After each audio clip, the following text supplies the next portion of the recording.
ทุกบุได้นอนแท้ยายน้ำนะปานเอาถ้ามันแห้งเลยนะนอนยะหานอนบนไม้นะปะน้ำซักหยาบนะพูดแล้วหยาบตัวนี้เหรอฮะแล้วมันซักหยาบไงยากนะเจ้าป้าขายป้านะพี่นะเขาล่มเขาดินอนหมดปากคือดิบเหี้ยวอ่ะนับไปนอนทำคนละกระที่กระทากเลยนอนเนี้ยอยู่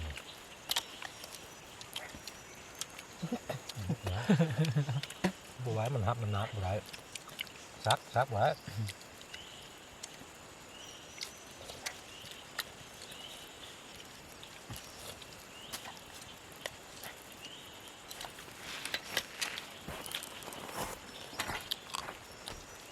มานอนคืนนะครับข้างฮิตข้างกินละง่ายไปนอนก็แล้วง่ายนะแต่บดจะยาวเลาะองศาลุ่มครับบดจะยาวได้บ่ของ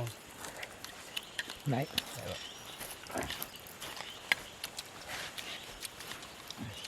ไอ้ข้าวป้า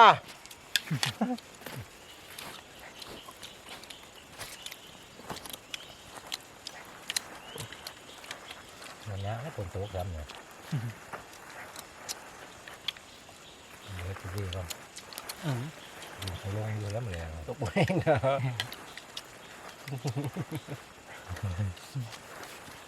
นอนกีจายกันมันน้ำไหลเย็นซุ่มเลยลองคืนก็ได้แต่ตัวมันนี่ดับ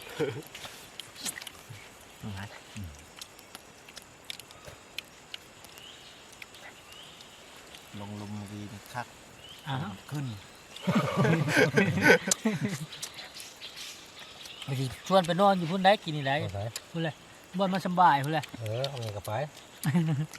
ขอแห้งกับว่ามันคือหลังงามเลยอยู่งามอะซักเนี้ยฮะงามซักเรื่องงามสุดยอดครับมันงามนะ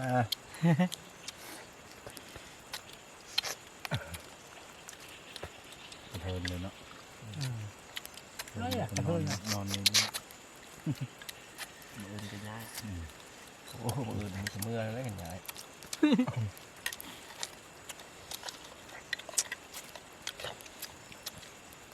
นอน2 คืนไปแล้วนอนนอนจะดีแล้ว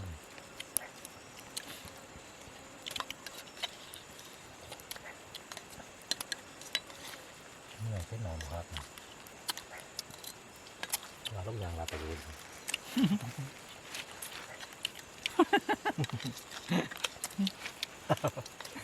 ธรรมดา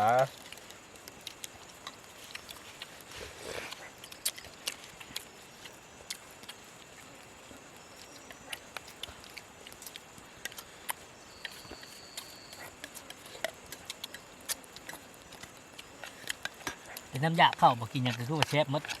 โอ้ง่ายดูเนาะจะพูดละนับ2 โมงเลยเนาะ1 โมงแล้วดีง่ายดูอันยาดีก็เซฟเชียงเมี่ยง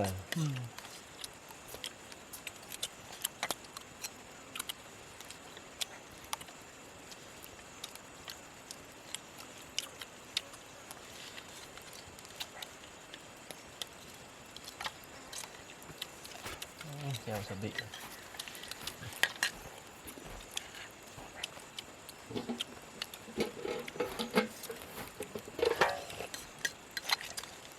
เป็นน้ำปลาตัดพ้นเนาะอยู่ขึ้นน้ำมันบ่ไม่ใช่แม่ขี้หรอกพอดีแนวมันไม่ขี้อยู่แล้วนี่จะบ่มขี้เลย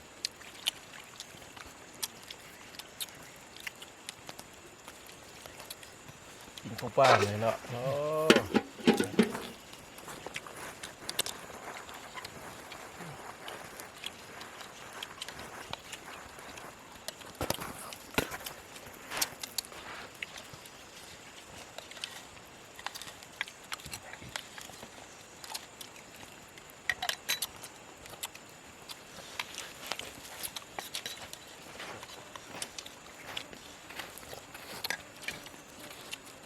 เทียบปลาที่กระเทียบก็ได้ปลาที่กระเทียบก็ได้บ่ ห้องโบราณเลย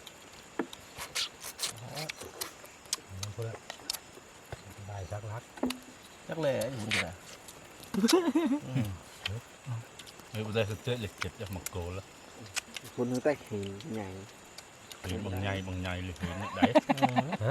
ขึ้นเลย บ่ ตัวใดมีแต่กระหินอยู่พุ่น giá giờ ông ní nhìn chén đó sợ lại rồi anh là nó không hết thằng nó mới thấy đây đặt ngon sắc này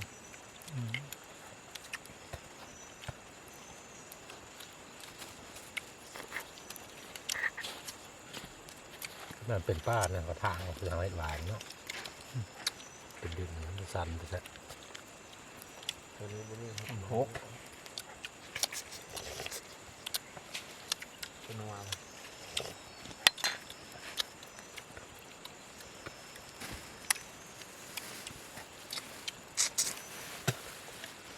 เช้าเนี่ยบ่ได้นอนสิบายเนี่ยน้ำได้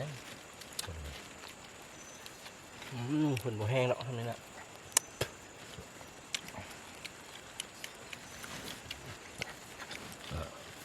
nghe người ngu đó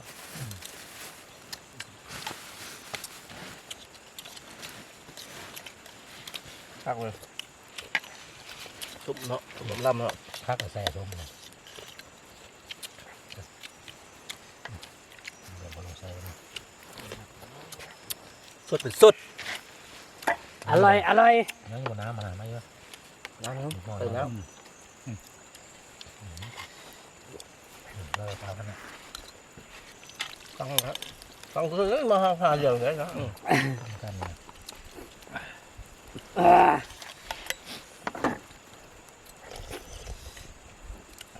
เอาย่างมาปูเชื่อม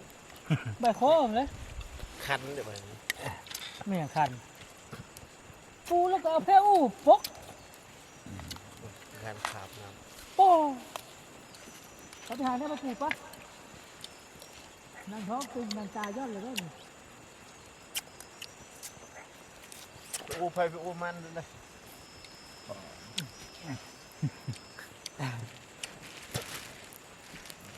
เพื่อนไปซักไหม một sắc cái đấy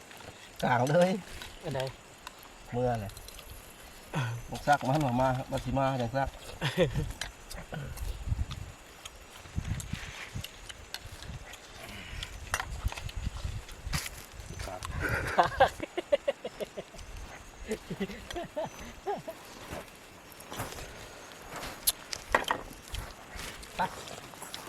ไปหาตัดเนี่ยมาปลูกกันนะ sắc mông nha mình làm mà suốt phải suốtเลย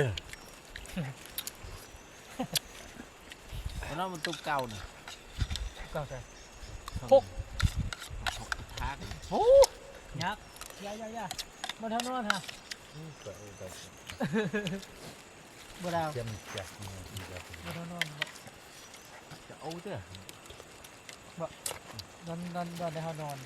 นอนนั่นเลยเนาะ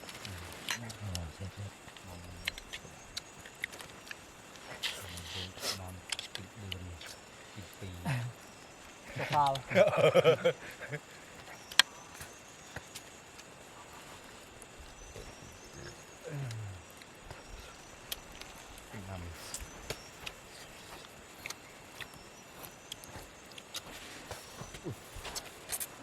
bảnมัน เรื่องพักเลย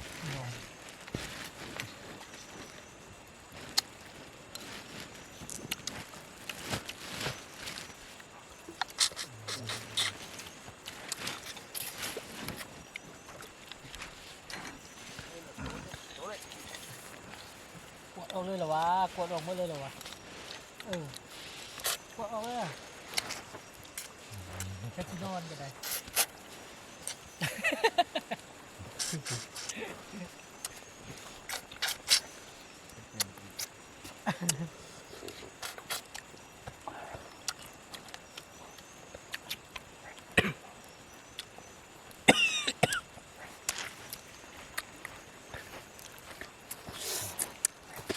ไม่เอายัง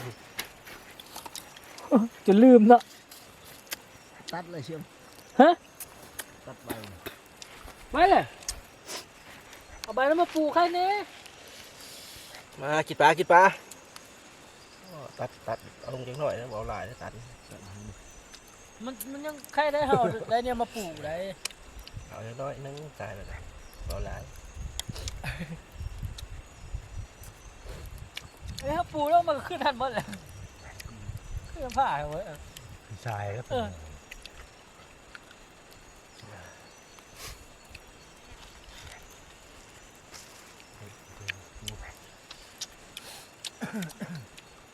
ผูจะป่าเนี่ยดูไปสิ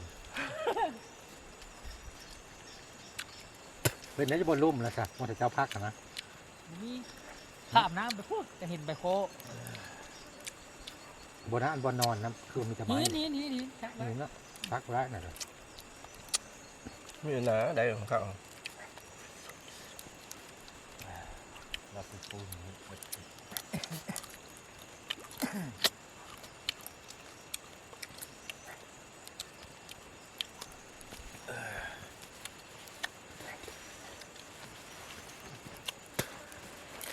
เรียบร้อย ไม่ชนบะไม่ชนบะยอกนะแล้ว